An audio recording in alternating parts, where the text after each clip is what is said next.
Brought to you by the Peel Hotel, proud sponsor of Bent TV.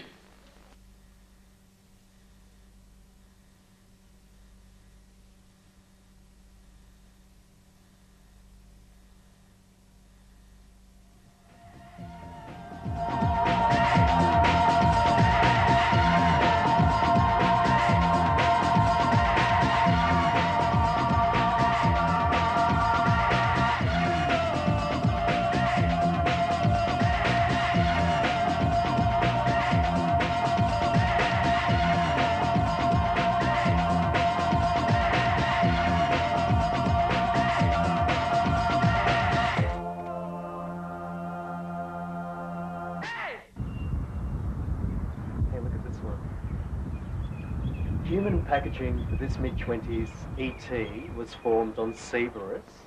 This data logged on 03091994.1. Cadets, cargo loaders, and flight lieutenants are welcome to join me on the Starship Excelsius for exploratory trips, endeavours, and fun times. Sounds great. Oh. We live in a straight world. 90% of the people that we come into contact with during the daily course of our lives are usually straight. If you're one of that majority, things like love and romance can come fairly easily.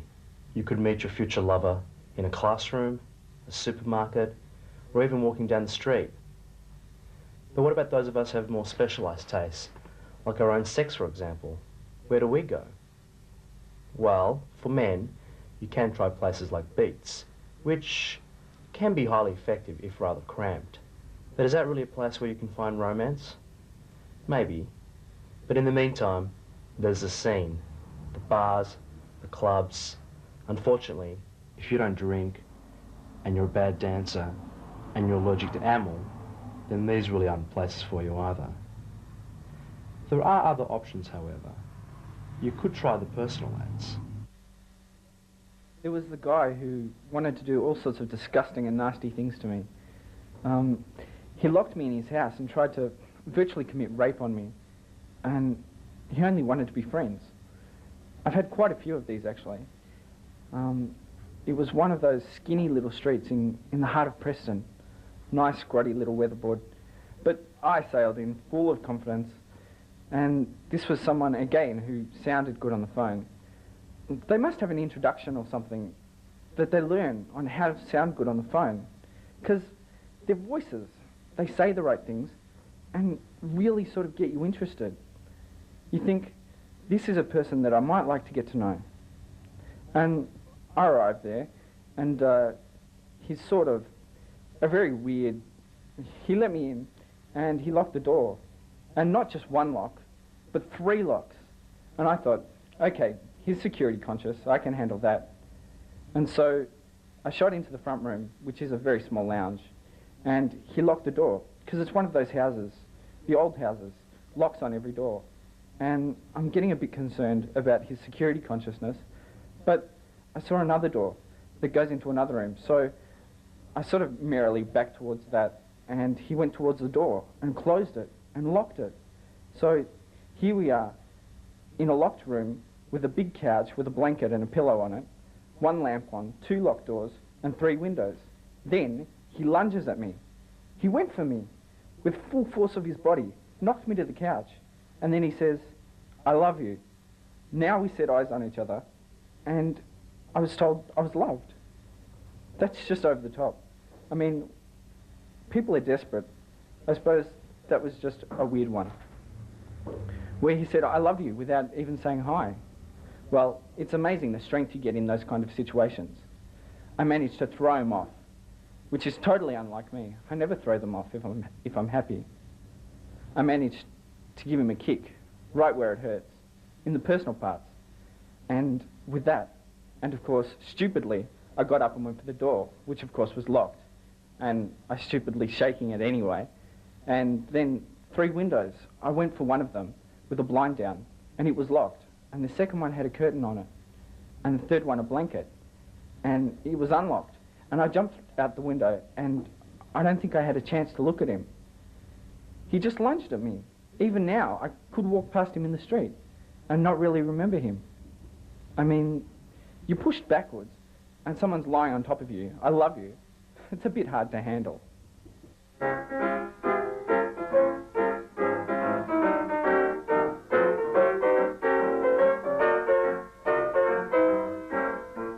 Why do you think some people look down on the ads as a way of meeting other people? I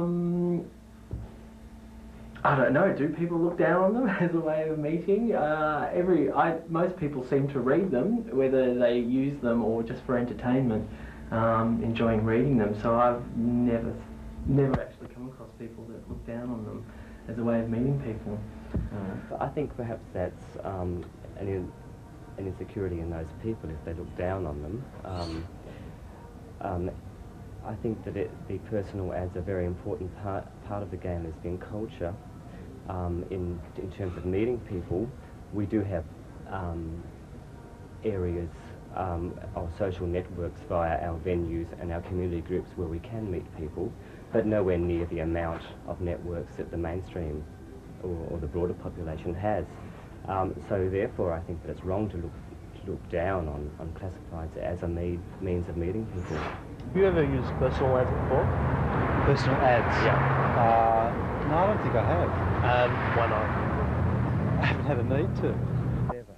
Why not? I haven't actually had the need to. Use them? Don't really need them. What do you mean, like personal ads, like, you know, desperate and dateless? Probably not, no. Why not? Because I don't think you need them to, like, find someone that you really like. I don't really know, maybe, yeah, possibly. Yeah? For fun. For fun, yeah. Yeah. I haven't in the past, no. So, I don't know if I would, who knows? Probably not, but I don't think I would. I don't think I would. No, not likely. No. I'm always open to suggestion, though. Exactly. I wouldn't rule it out. Why not? I don't have any trouble meeting people as it is. No, I haven't. Why would you? I probably would, yeah. What would you say? Young, hung and waiting. Why do you think people are snobbish about them? Well, some people use them seriously, some people use them for a game.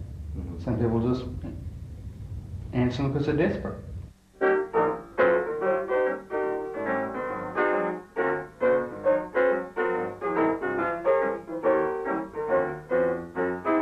Do you think personal ads work? Well, they must, because it seems that they've been going up. The amount of personal ads that have been in the paper have been increasing, and I figure they must only be increasing if people are been responding to them, getting answers, and more people think they must be working. Well, I think judging by the amount of ads that come into the paper every fortnight, which is an incredible amount, and it takes up a substantial amount of our paper, and equating those to the incredible amount of replies each of those ads brings in, yes, I think there is an element in that shows quite clearly that they are working. For me, no. No. And for a few of my friends, no as well. Well, that's a yes and no kind of question. Like, they work for some people, like people who are too shy to go out in the scene, like closet cases, married men who are having affairs on their wives, and some of them work, some of them don't. Did they work for you? No.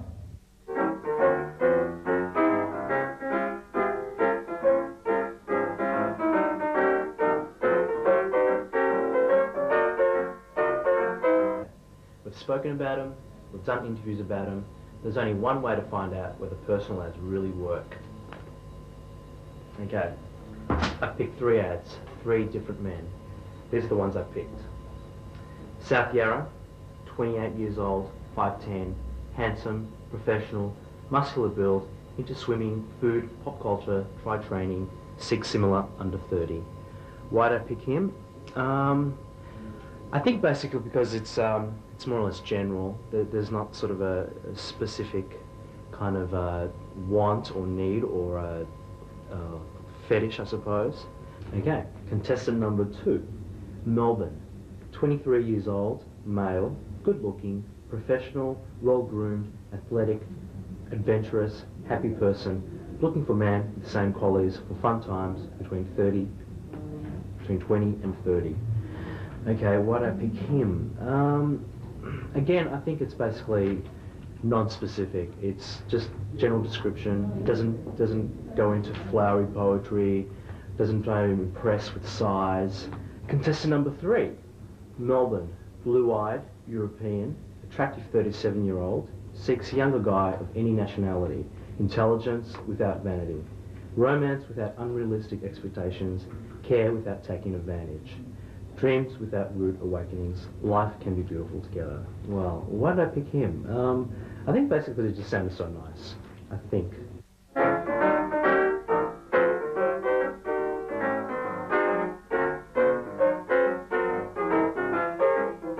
Okay, I've picked my 3 men. Now it's time for me to leave my message.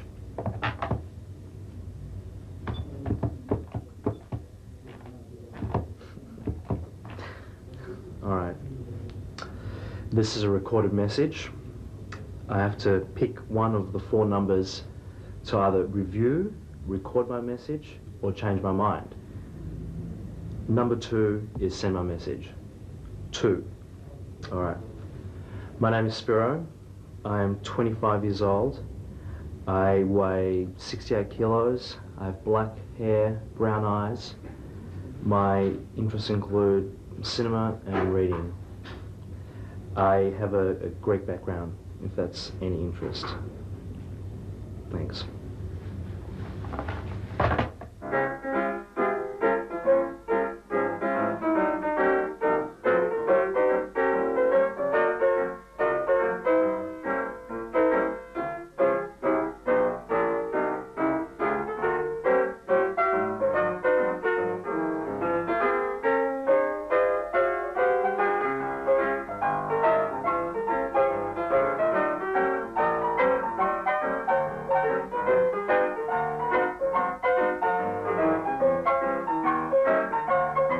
Okay, well, do personal ads work?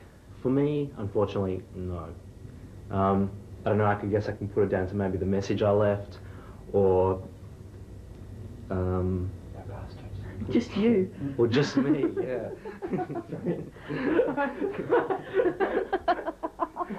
Just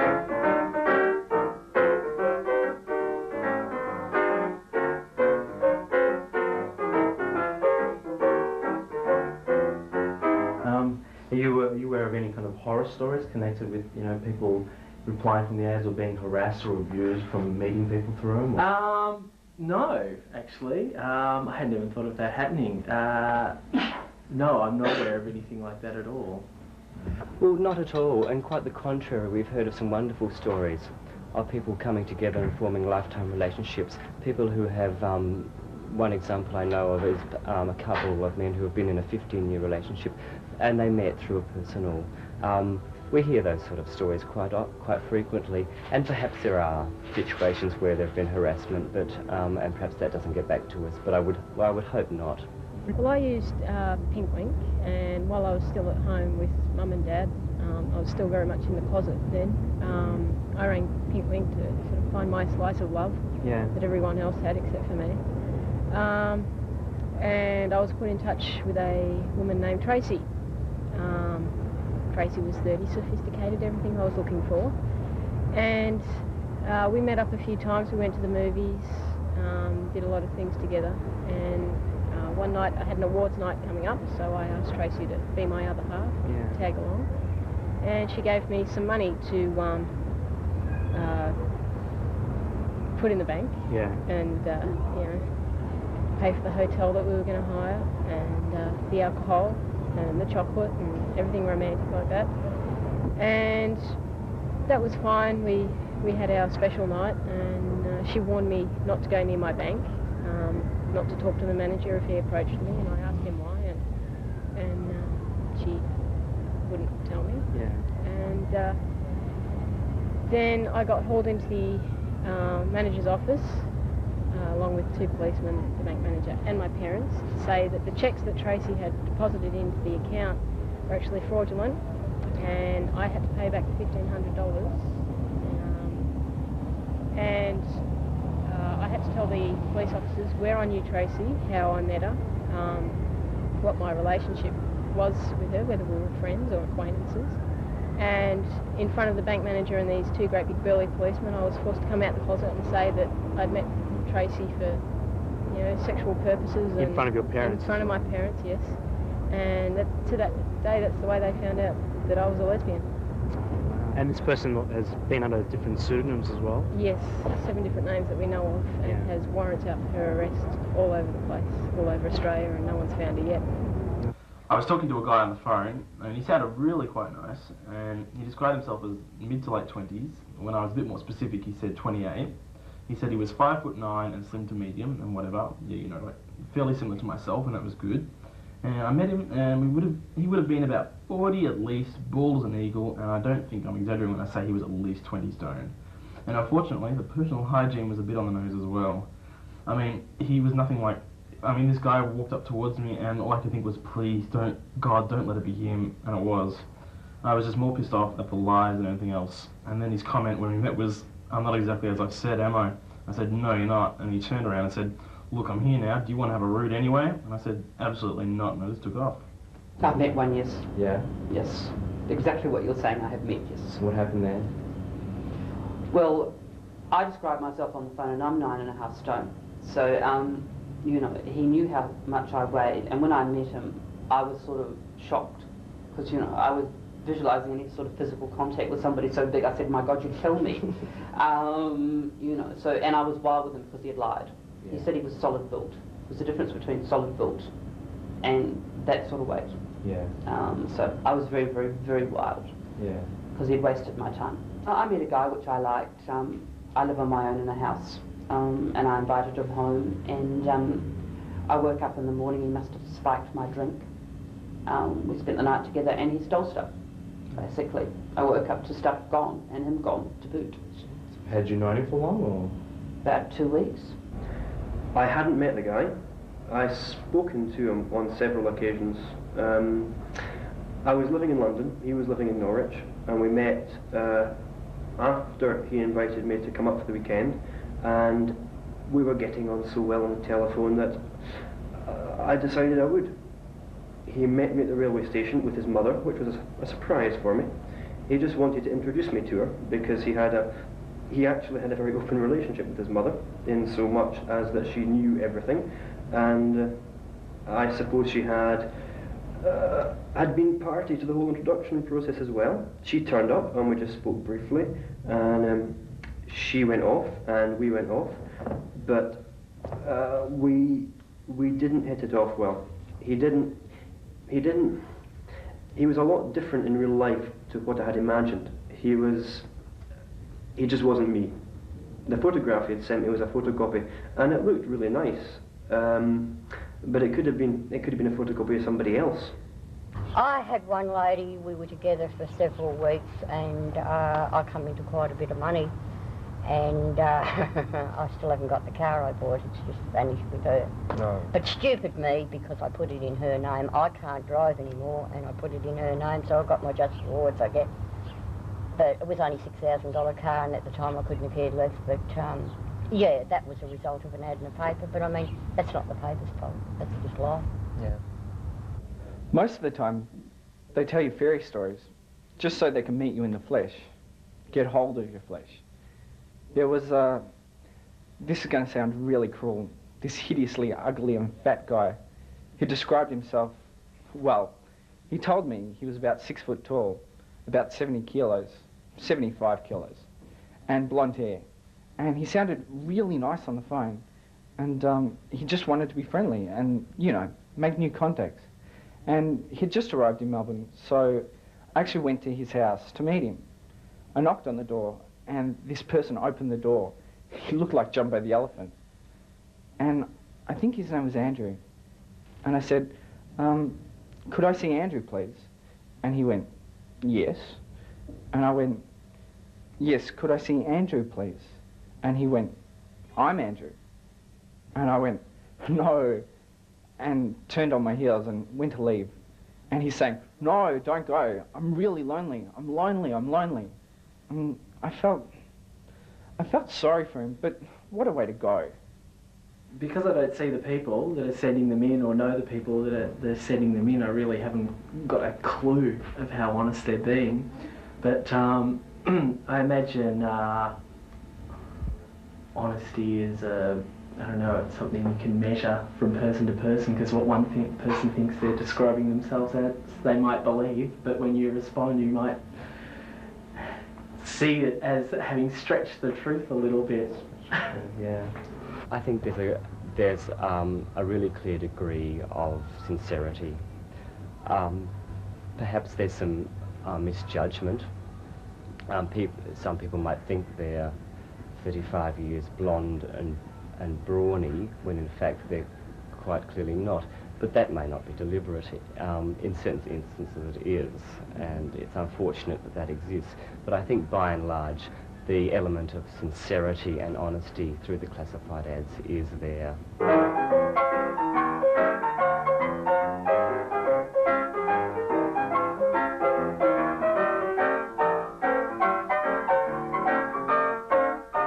I think it goes back to a situation where the gay press in the past has been largely run by men, gay men, for gay men. That situation is very much turned around now, where the Melbourne Star Observer is very much a coalition newspaper, and I think it's taken time for the women's readership to build up the confidence in the paper to respond in a classified manner.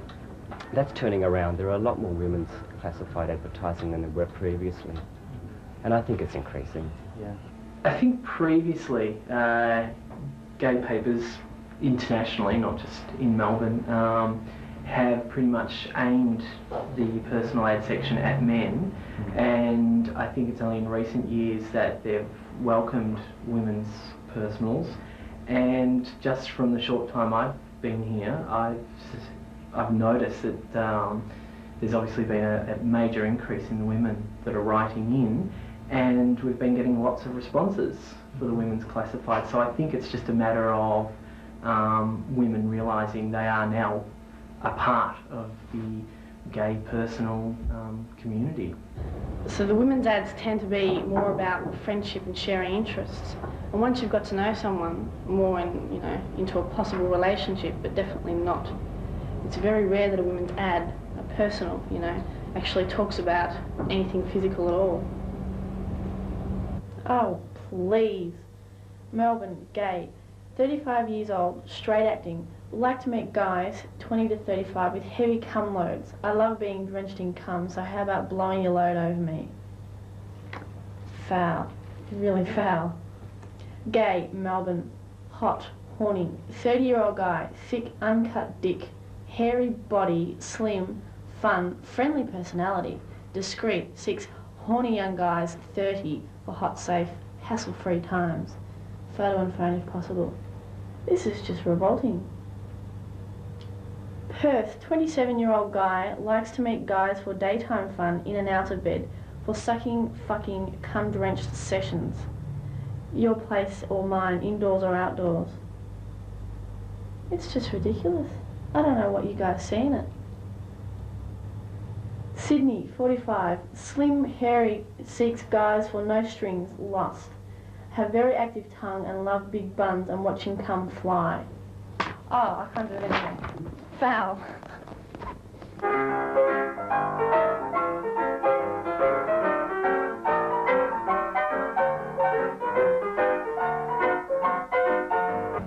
Do you have a favourite one? That's difficult. There's a lot of different types that could be construed as favourites, but I think the straightforward ones are the best ones, the people that get straight to the sex action.